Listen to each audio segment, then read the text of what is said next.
Ya, balik lagi di Sinema Analitik.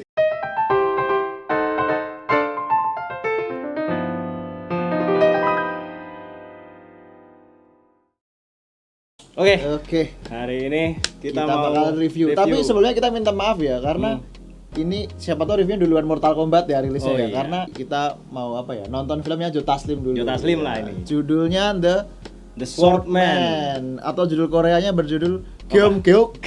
Aku nggak tahu bacanya, mohon maaf teman-teman. Gyeonggyeok. Sebenarnya filmnya udah cukup telat ya kita sebenarnya. Sangat telat. sangat telat. Tapi karena lagi muncul di Klik Film, jadi kita bisa nonton salah satu film Joe Taslim ya yang harusnya tayang 17 September 2020 kemarin. Iya. Dan sempat booming ya karena Joe Taslim ini sempat bacain nominasi di Korea sana. Di Korea sana. Mewakili film ini gitu. Cukup mengejutkan ya karena aku nggak pernah ada gembor-gembor gitu dia main apa, nggak kayak si Iko Uwais kan yang katanya jadi Spider-Man tapi nggak pernah jadi gitu. Gila jadi Spider-Man. Katanya kan dulu rumornya kayak gitu.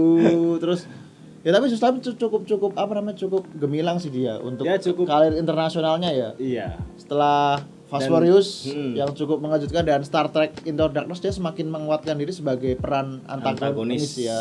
Dan yang terbaru nanti tanggal 14 bakal ada di Mortal Kombat. Dari cast sendiri ya sebenarnya ada siapa aja nih castnya nih? Apal nggak? Nggak apal ya sebenarnya. Kita nggak usah nyebutin karena bisa dibilang si The Swordman ini sendiri adalah film kelas B. Kelas B. Ya, kalau menurut kita ya, karena secara cast sendiri nggak ada yang terlalu terkenal gitu. Jadi alasan utama kita nonton karena emang ada Bang Joe Taslim. Ada Joe Taslim aja. Yang mana orang dari negara kita. Tapi kita bakal mencoba menyebutkan dua tokoh paling mayor aja lah. Ada si Taeyul ya, sang pendekar bermata buram gitu. Bermata minus. Diperankan sama BTOB ya.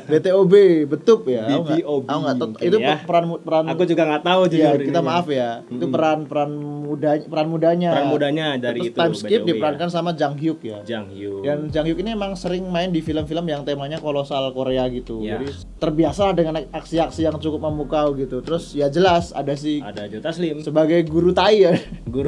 Namanya nggak enak ya, guru Tai. Oh iya, guru Tai. Namanya guru Tai ya. Joe Taslim di sini sebagai antagonis ya. Ya mirip kayak aku ngelihat Joe Taslim di sini sekilas kayak Reza Rahardian di Pendekar Tongkat Emas malahan. Aku pernah lihat orang acting kayak gini di mana ya gitu. Tapi aku cukup salutnya si Joe Taslim ini benar-benar mendialogkan bahasa Korea full ya. Itu enggak ada. Aku acungi jempol sih. Bang Joe Taslim memang keren ya. Multitasking banget ya. Itu sih mungkin kalau dibilang salah satu aktor Indonesia lulusan The Raid ya yang paling berkembang emang Joe Taslim ya. Doang. Sebagian banyak kayak Yayan Ruhian, terus ada Iko Uwais itu mungkin secara material artsnya keren ya, lebih keren daripada Joe Taslim, tapi mereka secara main film keaktoran ya, secara keaktoran mainnya filmnya lebih beda dari film ini gitu. Iya, keaktorannya tuh ya nggak berkembang mungkin. Mungkin ya kalau kurang improve ya. Iya, kalau si Iko Uwais kan pernah main di Mile 22 terus series Bu Assassin yang sempet aku tonton tapi nggak kuat aku terusin gitu. Aku sih nonton sih sampai habis. Yayan Ruhian ya yang ya mungkin karena mereka juga nggak bisa mengeksplor salah satu terpenting dari keaktoran itu ya bahasa. Pakai bahasa Star Wars terus mosok. Iya sih. Logat berarti ya. Oke, kita langsung ke cerita aja tapi kita acungi jempol sih buat Bang Joe Taslim untuk keaktorannya di film ini mantap. Dan besok Mortal Kombat sih. Keren. Kita tunggu aja filmnya ya. Kalau dari ceritanya cukup simpel dan sederhana ya. Sederhana sekali gitu. Tapi yang buat aku tertarik di awal film sendiri, film ini katanya diangkat dari sebuah kisah nyata gitu kan. Dan itu cukup membuatku cukup nempel akhirnya tapi kan di dinasti King dan iya, Ying itu transisi antara zaman Joseon ke King. Jadi di Korea dulu tuh ada semacam pemerintahan yang satunya monarki, satunya itu gitu. Jadi itu kayak perpindahan zaman gitu. Iya, si Taeyul ini sang kesatria muda yang sebagai pedang raja ya. Dia harus membela rajanya karena terjadi pemberontakan di sana. Pemberontakan yang dilakukan oleh salah satu perwiranya ya. Namanya Song Ho ya. Kalau kita salah mohon maaf ya karena agak-agak ribet kita. Kalau ngapalin nama-nama Korea ya udah 2 kali ya. Dan singkat cerita mereka akhirnya duel ya. Tapi saat duel itu akhirnya pedang si Taeyul ini nancep ke mata gitu, serpihan matanya. Gesrek lah, sebenarnya gesrek terus nancep ke mata. Time skip ya. Time skip. Dari cerita cukup membingungkan karena terlalu banyak time skip dan flashback ya. Dan ya akhirnya mereka tinggal si Taeyul ini sebagai kesatria yang kalah dalam perang, dia tinggal di gunung bersama anaknya. Anaknya ya, kita nggak mau spoiler ya, karena film ini mungkin wajib ditonton karena ada nilai jual Taslimnya ya. Dan ceritanya juga lumayan ringan dan sebenarnya bagus tapi gitu. Karena mungkin durasi mungkin ya dari studio ya. Yang cuma mau nampilin 1 jam 30 menit iya, ya. Aku nggak tahu sih yang dijual di film itu Taslim apa orang-orang Koreanya sebenarnya. Nah, itu. Kayaknya Taslim ya, porsi Taslimnya tuh lebih banyak di film lebih ini. Lebih banyak justru ya. Ya kayak gitulah, tonton aja sendiri lah. Tonton sendiri ya. Intinya cuma ini menceritakan tentang seorang prajurit yang memperjuangkan negara yang digambarkan anak. Gitu. Jadi filmnya sebenarnya sederhana dan pesannya tuh sebenarnya bagus. Pesannya bagus. Cuma tertutup sama adegan flashback dan treatment aktor yang kurang ngena gitu. Dikit lagi kena tapi kita tuh tanggung. Kita tuh ngerasa banyak banget cast yang dimunculin di film ini ya, dari mungkin 3 bandit itu, tiga banditnya Taslim, Guru Tai itu, tapi itu kayak awal-awal tuh keluar sangar banget gitu. Tiba-tiba mati gampang banget gitu.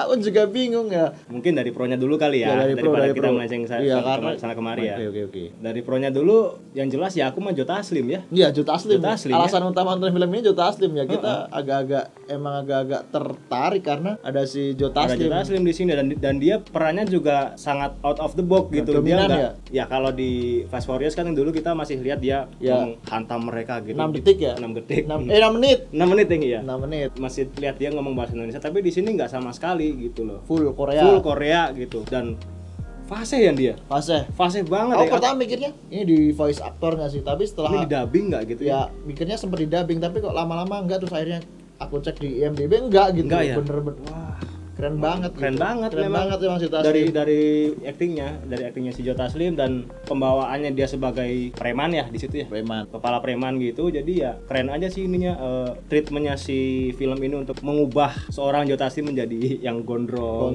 sangar gitu ya. Tipikal film kolosal Asia ya, selalu menang untuk urusan koreografi ya, kayak seperti The Raid, seperti Brandal dan film-film Tony Jaa yang lain ya. Mungkin kalau dari segi cerita mungkin terlihat biasa dan sederhana, tapi kalau untuk urusan martial art koreografinya keren banget ya. Keren banget, action scene-nya keren banget. Banyak adegan pedang yang ngeliat tuh nggak banyak cut-cutnya gitu kan. Wah iya ya, itu. Banyak adegan yang kayak ada satu adegan di akhir ya yang paling kita suka nih.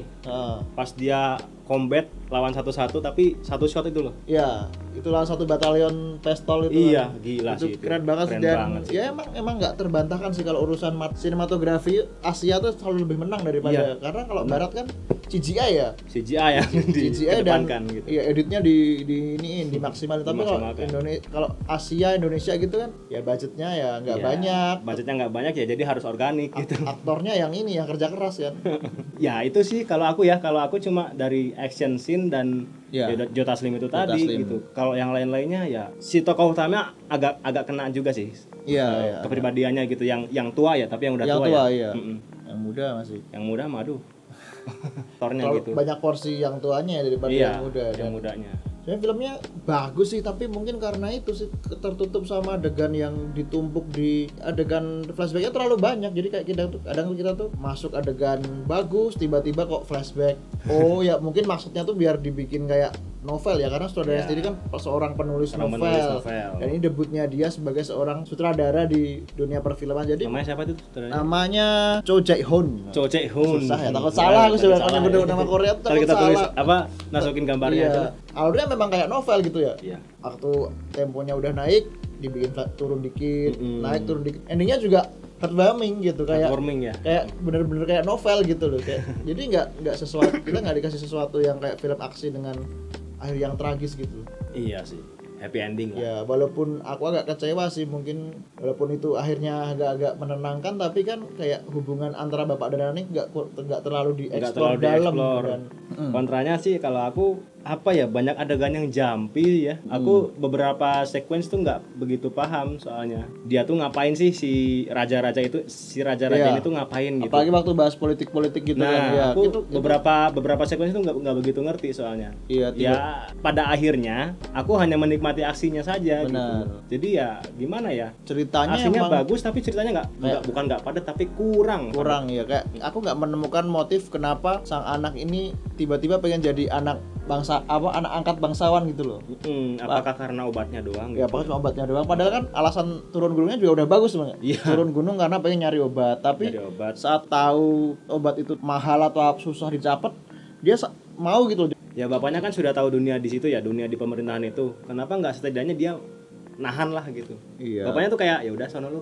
Tapi bapaknya mungkin karena ya itu sih agak dilema karena dia belum menemukan alasannya untuk berjuang gitu. Iya. Dia kembali berjuang kan setelah si anak. Nah itu tadi kita nggak mau spoiler ya. Nggak mau spoiler gitu. Kontra lain tuh ini sih banyak karakter-karakter yang nggak kita tahu sebenarnya itu siapa gitu loh.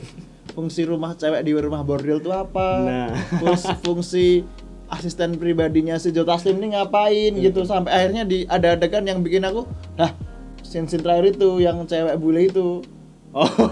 Lah ada cewek bule juga. Iya, aku juga bingung kok ada cewek bule. Tak pikir bawa ular gitu tuh. Joe Taslim mau lagi ngapain? Lagi tusuk jarum ternyata. Lagi bekam bekam. Joe Taslim kayak menikmati meremelek gitu kan. Wah, ini adegan enggak bener nih pasti. Ternyata lagi tusuk jarum kan. Aku puntur tuh. Terus kontra lain mungkin ini sih, yaitu karakter yang enggak jelas tiba-tiba muncul dan kegunaannya di cerita tuh enggak terlalu berpengaruh. Sebenarnya kalau ceritanya fokus ke Joe Taslim sama si Taeyul aja udah cukup gitu kan. Terus yang bikin konflik interestnya nih si bocah ini, si Taeuk ya namanya.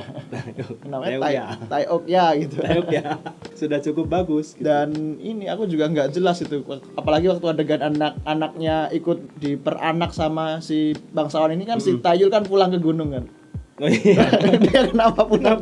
Dia pulang ya sudahlah, anakku udah ikut orang lain, aku pulang ke gunung aja gitu. Oh iya tuh. Ya kan kok kayak gitu. Dia ketemu tukang mancing, berantem dia di situ. Ya udah, itu salah satu adegan yang menurutku kayak katanya alasan berjuangnya tuh sang anak gitu kan. Tapi saat anaknya udah memilih itu jadi aduh. Aku kayak ya mungkin itu sedikit kekurangan di film ini yang untungnya bisa ditutupi sama aksi-aksi yang cukup intens sih. Di hampir setengah jam film tuh cukup banyak adegan-adegan yang ini, walaupun sedikit kurang berdarah sih menurutku. Ini menurutku sudah agak cukup lah ya. Cukup untuk ya. Darah-darahnya udah agak cukup lah. Cuman yang bikin aku kagum satu lagi ya, ini mungkin pro-nya transisi Pak. Jadi kita di awal film tuh kayak dikasih warna yang agak cerah gitu, glowing banget. Kayak kehidupan tuh tenang kan. Kehidupan tuh tenang, dan tapi pelan-pelan tuh mereka jadi gloomy dan dark gitu pas di akhir-akhir tuh. Nah itu treatmentnya begini sih saya. Mantap sekali. Alur penyampaian ini ya, apa namanya? Ya ini naik turunnya cerita tuh bagus tapi secara isi dialog terus penyampaian setiap adegan tuh kayak ada yang kurang gitu. Jadi aku juga bingung jelasin. Jadi nyebutnya tuh filmnya tuh sederhana bisa dinikmati, tapi penyampaian untuk bisa dicerna itu agak susah gitu. Kurang padat ya. Kurang. Mungkin dari banyaknya karakter juga sih. Iya benar. Kayak enggak berguna gitu. Aku pikir si cewek yang punya rumah bordil tuh bakal mati gitu kan. Terus pengawalnya tuh kan juga enggak guna itu. Aku bingung, film ini tuh ya bagus sih, bisa dinikmati, bisa ditonton, banyak aksi-aksi yang cukup keren dan jarang ditemui di film-film ini ya, film-film aksi lain. Iya. Karena yang ditunjukkan kan ini kan close combat ini ya, samurai gitu. Combat samurai. Combat katana lebih tepatnya, katana. Pedang ya katana. Korea deng ini. Jadi sekelas tuh kayak lihat Kenshin gitu kan. Apalagi dengan tampilan rambut seperti itu. Ini Kenshin tapi cuma tapi rabun jauh aja ini. Kenshin cuma minus gitu kacamata. Ya akhirnya dia tit gitu kan. Oke lah, langsung ke skor aja ya. Berapa nih? Skor, karena ya filmnya cukup sederhana ya. Nggak terlalu berat, nggak terlalu menutupi semua, nggak terlalu ditutupi dengan aksi-aksi yang intens, dan ya cerita masih bisa dinikmati ya. 7 lah ya. 7 ya untuk Joe Taslimnya 5 sendiri ya.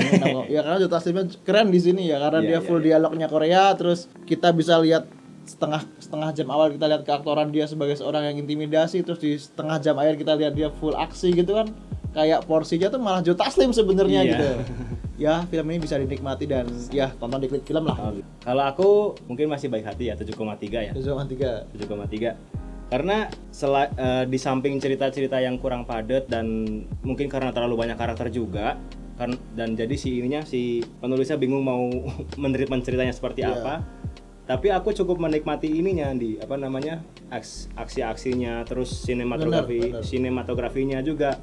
Dan aku juga sama si aktor utama si siapa tuh? Jang Hyuk. Sama si Jang Hyuk. Yang tua ini si Jang Hyuk ini malah kebawa gitu. Jadi penyampaian dia sebagai seorang ya ibaratnya samurai lah ya. Samurai itu nggak tahu sebenarnya di Korea apa ya. Di Korea juga nggak tahu aku namanya. Sangat mendalami banget si tokoh utamanya gitu. Jadi pas menempatkan tokoh utama si Jang Hyuk ini tepat menurutku. Dan satu lagi ya Joe Taslim itu. Ya, kalau Joe Taslim ya jadi alasan utama kita nonton film ini sih. Iya. Pemanasan sebelum Mortal Kombat lah. Walaupun kita nggak tahu ya ini reviewnya keluar duluan Mortal Kombat apa. Kayaknya Mortal Kombat duluan soalnya. Oke lah, masih bisa dinikmati di Klik Film. Silahkan di purchase ya. Beli filmnya cuma 10.000 ya. 10.000 sebulan. Cuma 10.000 loh. Silakan, murah banget itu. Masih promo kan ya. Pak Disney Plus juga promo tuh. Promo terus di Disney Plus. Terus sampai nanti Loki tayang gitu. Cukup sekian dari review kita ya. Semoga berguna. Selamat menunaikan ibadah puasa bagi yang menjalankan. Iya, karena kita bakal review selama bulan puasa ya. Iya, ini juga udah puasa. Dan ya, tetap dukung kita di PG Studio Musik dan Story ya. Untuk konten-konten musik dan review film, podcast serta informasi ya, konfrontasi dan podcast itu juga menyuguhkan informasi juga ya. Jadi mungkin itu saja untuk review The Swordman. Saya Sakin pamit. Saya Guru Tai. Sampai jumpa di review berikutnya. Oke. Wassalam. Dadah.